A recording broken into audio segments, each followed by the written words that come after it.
Listen to me. Please listen. If you don't, if you won't, if you fail to understand, then the same incredible terror that's menacing me will strike at you!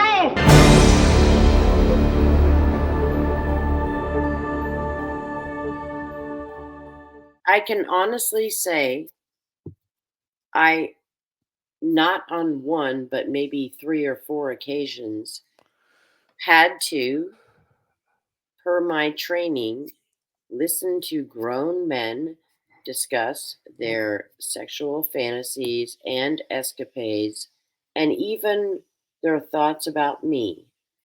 Hello, and welcome to Scientology, The Big Lie. I'm here today with my good friend Julie McKernan. Julie is a second-generation Scientologist who's speaking out for the first time. She has an amazing story to tell. Hello, Julie. Hi, Mitch. It's great to be here. Thank you very much for having me. Yeah, it's great to see you. I really appreciate you doing this. So here's my first question. How did you get into Scientology?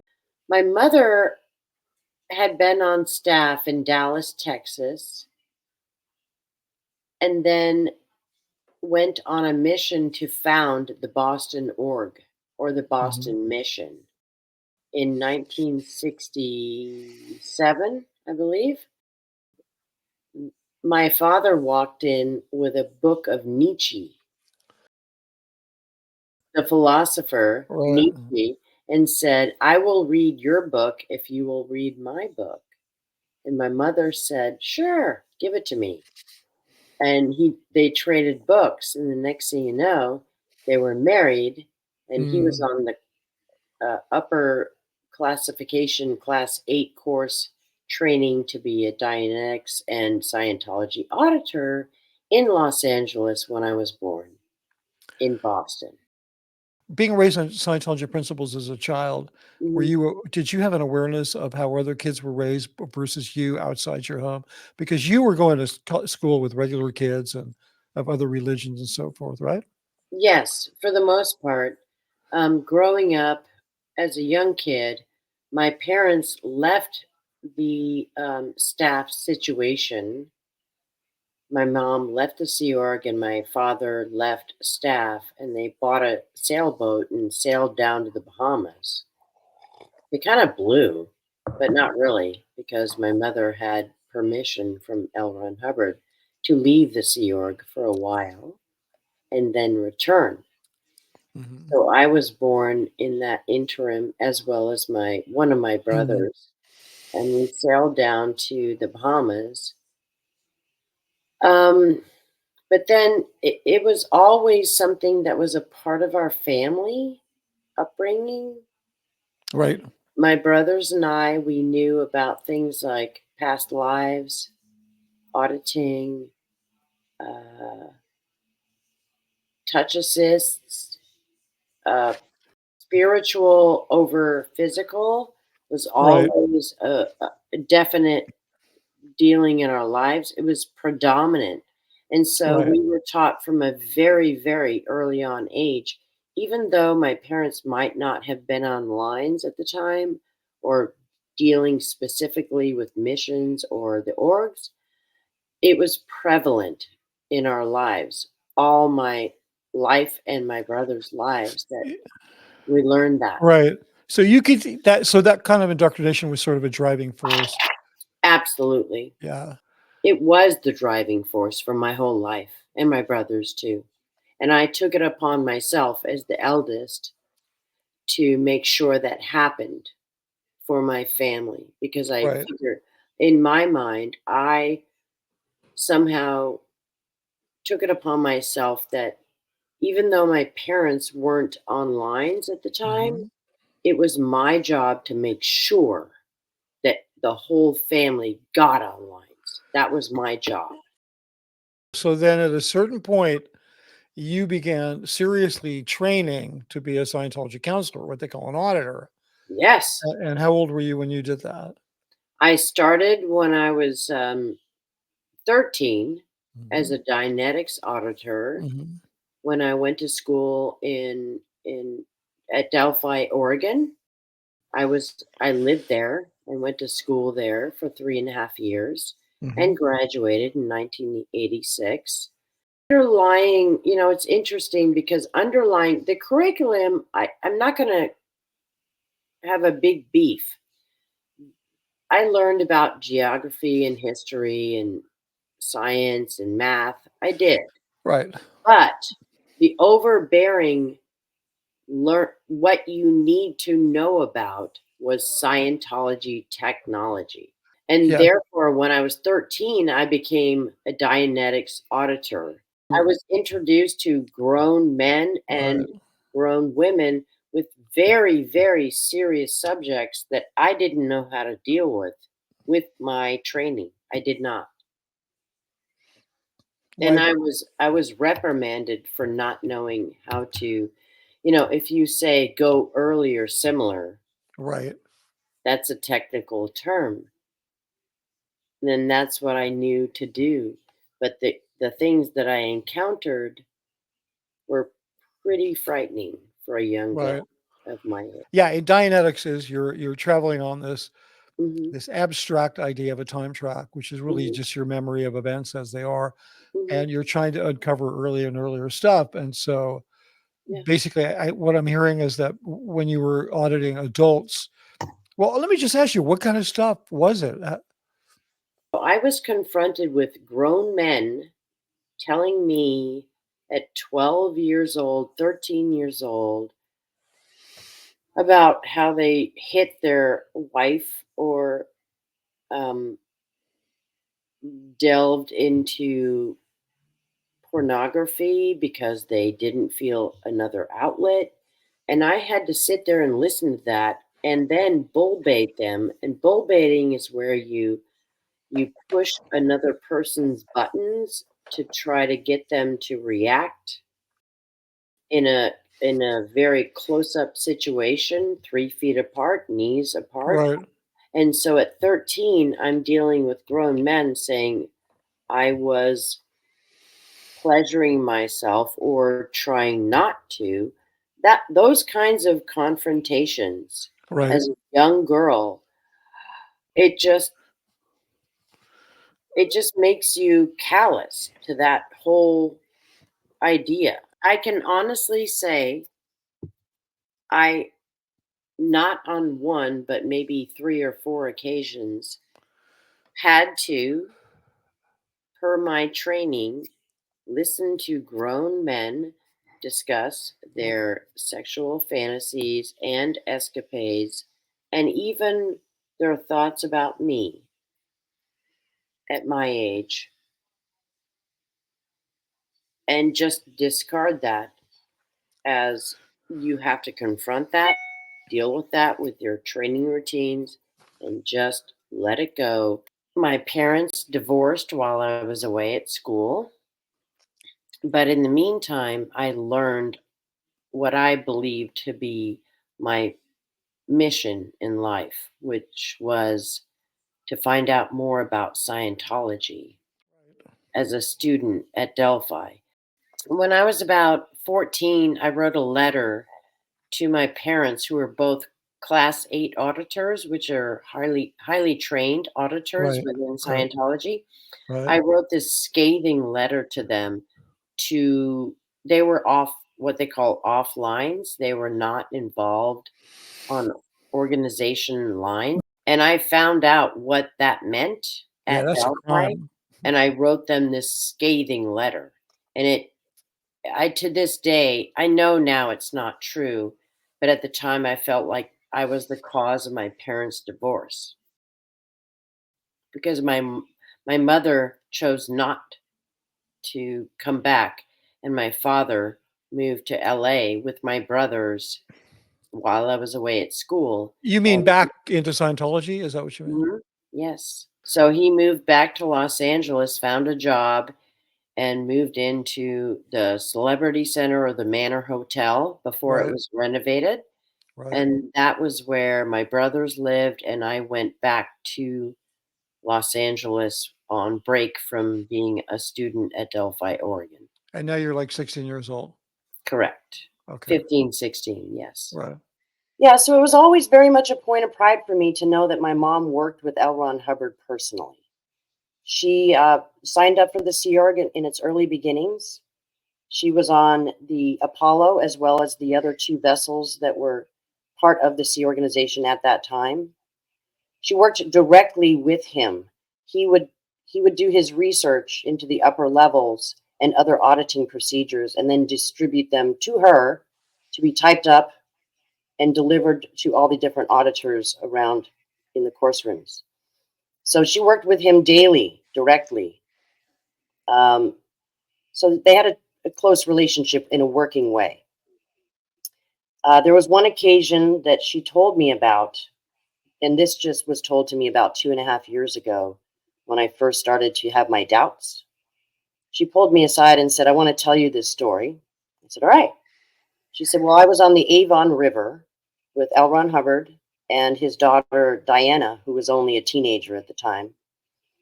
They were below decks, out of earshot from anyone else in the crew. And Ron said to Diana, right in front of my mother, Diana, we need something to do. Do us up a new OT1. He assigned writing an OT level to his daughter. That absolutely shocked me. I had worked so hard to train and to pay for getting onto and through OT4 that when I found out that he could do such a thing, it absolutely destroyed my belief in him and in Scientology, especially the upper levels. I had always thought that only Ron, only Hubbard could discover these things. Only he had the insight. And then to find out that even that was a lie, it absolutely shattered me. But I was glad to know it because it began my journey out to discovering the truth. So I went to LA on my last Christmas intervening break before I graduated. So I had to go back up to Oregon to graduate. But I went down there and I lived with my father. I had an adjoining room. I worked at Mad Hatter Studios. Mad Hatter Studios was, at the time, run by Chick Corea and his management company. They hosted all kinds of celebrities. They had an upstairs area, a downstairs area, a beautiful recording studio. And so folks would come in, all kinds of artists like Stevie Nicks and country music and you name it. So I was kind of like the 16-year-old who would get the coffee and set up, vacuum the carpet, give people massages in the recording studio. Wait a minute. Just whatever. They had a 16-year-old teenage girl giving massages to musicians. Okay, nothing to see there. At that point and in that environment, I considered it fine. Like Jerry Christie, like, okay, fine, you need but it's still weird. Now, looking back, it's very weird. Yeah. And, I had to go down and like buy pot or like, get booze and bring it up, but don't tell anybody. Okay, fine. So I worked there at Mad Hatter Studios for a while. Then I started, I went on course on the St. Hill Special Briefing course. Well, that's pretty significant course. I'm just going to have to stop you there. I mean, that's like, David Miscavige canceled that course. That was probably L. Ron Hubbard's most famous publicly taught course. It's where all of his lectures were derived from, the St. Hill Special Briefing course. 400 lectures. Yeah, he referred to the people on the briefing course and those who became Class VI auditors. He referred to them as the Dukes of the Auditor Elite. So this was remember that? There was an incident that occurred when I was 16 at CC, Celebrity Center International. Right. And of course, my deal was that if I didn't go on course every night, I would be outed. by my dad. Yeah, I want to interject something here. Yes, sir. I want to just point out that what Julie just said is very typical in Scientology families. It's very typical. Like your kid, I did this to one of my kids. They're going to graduate high school, and you say, "Well, you have three choices, Mm-hmm. right? You Mm-hmm. can go to college, Mm-hmm. you can get a job, Mm-hmm. or if you want to continue with Scientology full time, if you Mm-hmm. want to do training and auditing, I'll support you." It's Totally just right.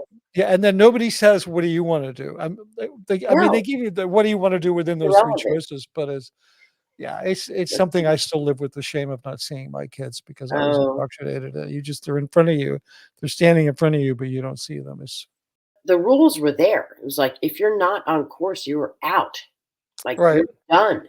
Like, that was it. Yeah, you're not gonna freeload. No, exactly. No Yeah, freeloading here. yeah, Mm-mm. So, in addition to getting your own job and getting yourself to work, which I did, and then, but you have to be on course from 7 to 10:30 every night, right. which I did. One night, on the weekend, there was some very, it it was a very bad scene, and I don't like to make this, how do I say? I'll say it like this. I'll say it like this. I was 16 years old. Just before I graduated, I had to go back up to Oregon to graduate from Delphi. I Mhm. was living at the Manor Hotel before it was renovated. It's still a hotel and a place Right, where you right. get auditing and services. But I lived there with my father and my brothers. They lived in one room. I had a connecting room. And one night on a weekend after course, a friend of mine who I don't blame in this situation whatsoever, she had nothing to do with it. Her and a guy friend of hers said, "Hey, you should meet so and so." I met so and so, and it got nasty, and I was forcibly essayed Okay. by a supposed dude who was there for services as a Mhm. Scientologist Right, at Celebrity Center, who lived right next door as a member or guest of the hotel. right. When I went the next morning, of course, I had to go to work, but then I got home and I went to I didn't go to my dad, I didn't go to my brothers because I was not allowed to talk about these things to anyone. That was my indoctrination. You do Right. not say anything. So I went straight to the ethics officer. She was a female, a young gal. I told Mhm. her what happened, and she said, "You do not tell your father. You do not go to your cops. You do not tell your brothers. You tell them. And you're going to do some ethics handlings, which meant you're going to sit down and write up all in writing what you did to make this happen." For weeks, I wrote up every single thing that I could possibly think of, like a little boy kissed me when I was 5. How did I Right, like right, every possible way that I could have made this kind of thing happen to me. It was on me. Don't tell your father. Don't Certainly don't tell the cops. You will Your whole family's gonna be screwed if you do and that. And you I never did until 2 years ago. genuinely believed that it was your fault. You were not it Oh, wasn't yeah, that you were being told that. You believed it. 100%. Yeah, And it wasn't. right. Like, looking back, I mean, eh, there's no doubt. When you get a sock shoved in your mouth and, people are kicked out of the apartment and it's just you and the dude on the floor, and he's wrestling you down, there's no doubt. And I'm Right, screaming, "No, no, no. That is no way that it's my fault." Due to Scientology, they right, made me feel and look at how in the world it was my fault. You have evil purposes, or You invited this? I did not. I guarantee you, I did not. Even if I Well, did, I was told over and over and over and over again that it's on you. It's on you. And here's another that's intensive crazy. of Well, 12 and a half hours of auditing to figure out what you did wrong. which they charge you for. They don't Of give it to you. course. I was Right, only 16 and I was kind of naive to right, Scientology's principles at the time. And I wanted to tell the world, like, oh my right, God, this guy right, did this to me. And boy, they wanted to carve me out and make sure I didn't go to the authorities. And right, therefore, and right. because I was so naive at the time, I thought, oh, oh, oh, okay. But I'm glad to be here and thank you for having me. Oh, Julie, it's my pleasure. We've been speaking for a while. Yes. Yeah. Anyway, I don't know, close to a year, I think, almost. Yeah, that's about right.